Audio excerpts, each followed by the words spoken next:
भारतीय संविधान की प्रस्तावना और उसके मुख्य तत्व आदर्श। देखिए प्रस्तावना क्या है? प्रस्तावना हमारे संविधान के एक तरीके से फेस वैल्यू है।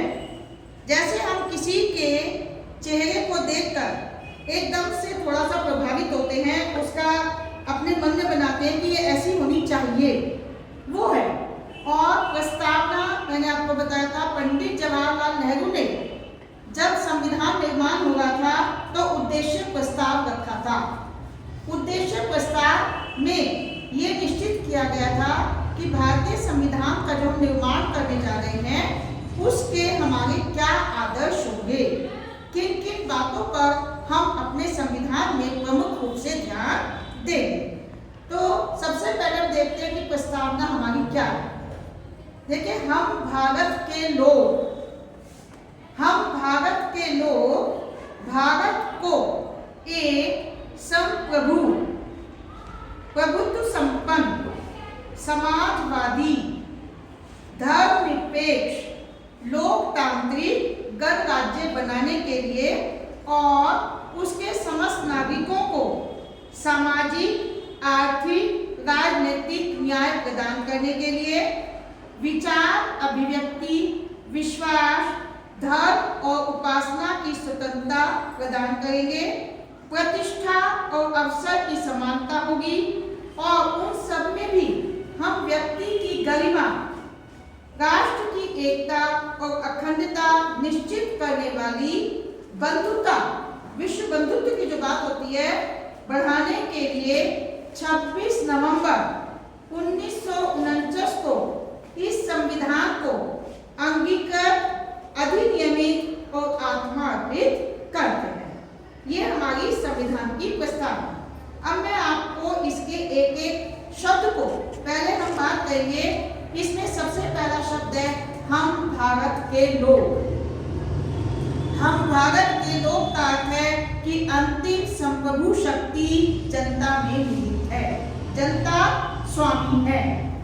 कोई भी शासक अपनी मर्जी से शासन नहीं करेगा, जब हित में जनता की इच्छा के अनुकूल कार्य होगा।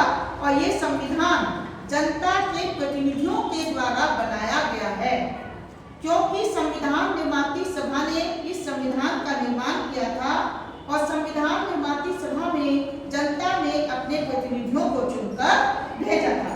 अर्थात यह संविधान जनता का है, जनता के प्रतिनिधियों ने उसे बनाया है, जनता की इच्छा का परिणाम है। तीसरा मीनिंग इसका ये भी है कि ये जनता की इच्छा का परिणाम है। चौथा है कि जो हम कहते हैं अधिनियमित, अंगीकृत और आत्मार्पित करते हैं, हम अपने आप को इसको स्वीकार करते हैं और अपनी आत्मा से इसका पालन करेंगे।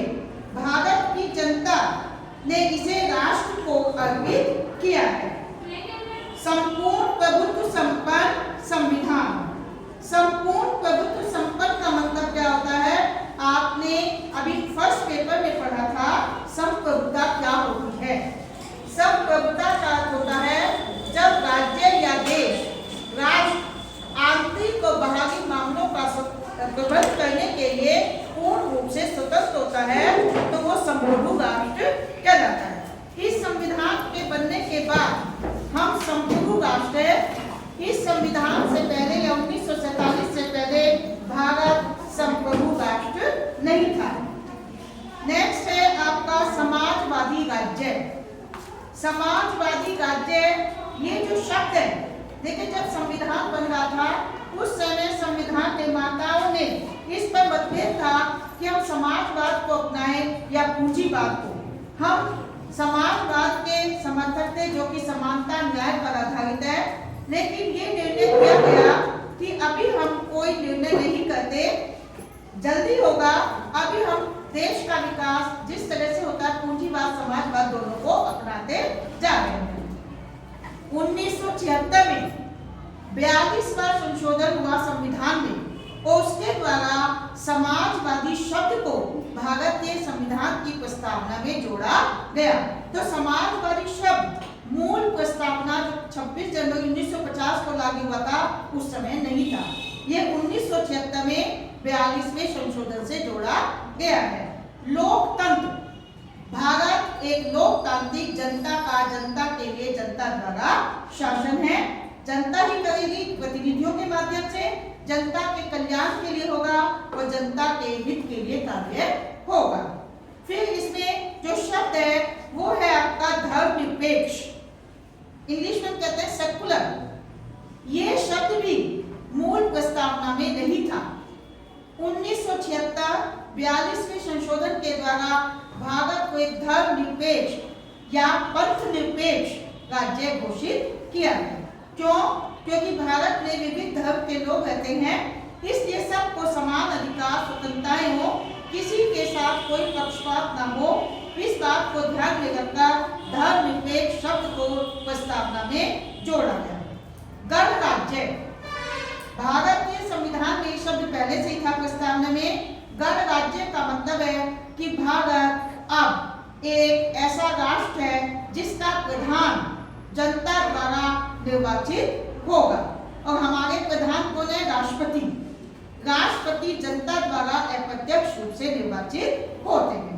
तो देखिए, अगर हम संविधान के इन 5 शब्दों को देखें, जिसमें हमने क्या कहा, सबसे पहला सोवरन, संप्रभु, एस, फिर है आपका सेकुलर, धर्मनिरपेक्ष, सोशलिस्ट, समाजवादी, रिपब्लिक और आपका डेमोक्रेटिक, SSDR। 5 शब्दों से हम इसके 5 शब्दों को भी याद कर सकते हैं।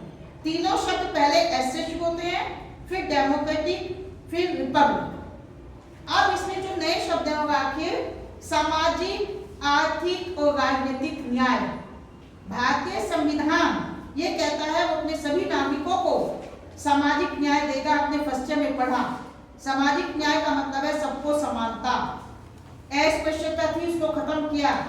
जाति के आधार पर, वर्ण के आधार पर, लिंग के आधार पर कोई भेदभाव नहीं होगा।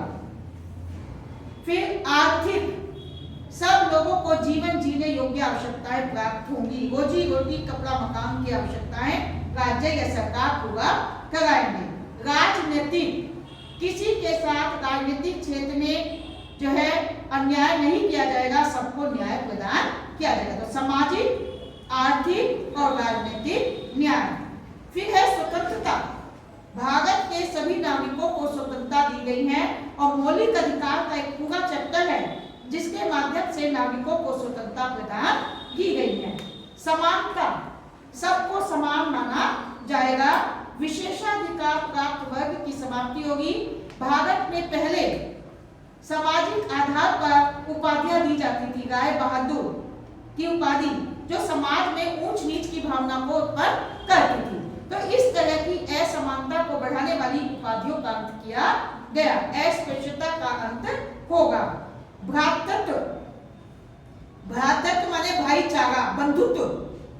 भारतीय संस्कृति शुरू से ऐसी गई है कि हम सबको एक परिवार की तरह मानते हैं। पहले अपना परिवार, फिर समाज भी हमारा परिवार है, राष्ट्र भी हमारा परिवार है और विश्व भी हमारा परिवार है। तभी हम कहते हैं विश्व बंधुत्व, पूरे विश्व में भाईचारा हो। भाईचारे से मतलब जब हम भाई भाई कहते हैं तो हमारे अंदर एक दूसरे के प्रति प्यार आता है, हम एक दूसरे का आदर करते हैं, सम्मान करते हैं, सहायता करते हैं। फिर है व्यक्ति की गरिमा। व्यक्ति की गरिमा मतलब व्यक्ति को व्यक्ति, मानव माना जाएगा, उसके साथ अत्याचार, अन्याय नहीं किया जाएगा। राष्ट्र की एकता, भारत विविध धर्म, विभिन्न संस्कृति का देश है, विभिन्न राज्य हैं, विभिन्न प्रांत हैं, लेकिन उसके बावजूद भी हमारे राष्ट्र की एकता बनी रहेगी। एक राष्ट्रभाषा, एक नागरिकता। इस तरह से हम भारतीय हैं। सबसे पहले हमें क्या कहना है कि हम भारतीय हैं, और जब हम सब भारतीय हैं तो राष्ट्र की एकता को हम, राष्ट्रहित हमारे लिए सर्वोपरि होना चाहिए। फिर है अखंडता। अखंडता शब्द भी 1976 में 42वें संशोधन से जोड़ा गया। अखंड मतलब भारत के टुकड़े टुकड़े नहीं किए जा सकते। कोई भी राज्य, राष्ट्र, देश जो करके भारत के टुकड़े नहीं करेगा। ये है आपका भारत के संविधान की प्रस्तावना। इसके अंतर्गत देखिएगा राष्ट्रीय एकता के लिए एकल नागरिकता, एक ही नागरिकता दी गई है। न्यायाधीश थे सुब्बा राव, वो कहते हैं प्रस्तावना संविधान के आदर्श और आकांक्षाओं को बताती है।